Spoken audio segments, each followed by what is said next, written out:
Le général de Gaulle, est-ce que vous vous rendez compte que, à cause de Gaulle, la France n'a jamais été autant dans la tourmente aujourd'hui?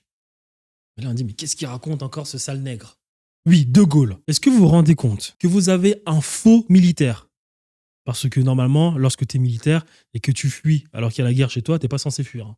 Je ne sais pour quelle raison, hein, parce que nous faire croire que le 18 juin, De Gaulle a appelé à la résistance, par pitié, Pétain le faisait déjà. Bref, c'est pas le sujet. Vous avez un mec qui savait pertinemment que des gens avaient accès à l'appareil étatique et étaient profondément corrompus. Des gens créaient des partis politiques, faisaient tourner la corruption à foison durant la 3e et la 4e République. De Gaulle a mis en place la 5e République pour justement stabiliser la République et empêcher ou bien diminuer, on va dire, ces effets de corruption afin qu'il soit possible de construire quelque chose de solide avec un président assez fort. De Gaulle savait pertinemment que le futur de la France n'était pas garanti si ces personnes avaient accès aux appareils étatiques.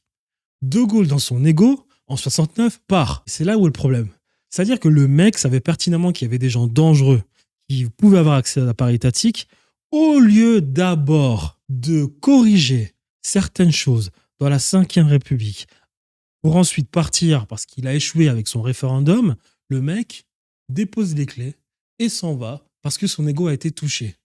Résultat des courses, il n'y a absolument aucun contre-pouvoir pour le président de la 5e et aujourd'hui on a ce qu'on a. Voilà De Gaulle. Donc, c'est-à-dire qu'on se retrouve dans des situations de merde aujourd'hui où l'État fait absolument tout ce qu'il veut, le président fait absolument tout ce qu'il veut et il trouve même le moyen de faire voter les lois qu'il veut faire voter au travers de ses députés, même s'il n'a pas cette majorité, parce qu'un mec, De Gaulle, touché dans son ego, n'a pas eu le réflexe de corriger certains trucs dans la 5e République avant de partir.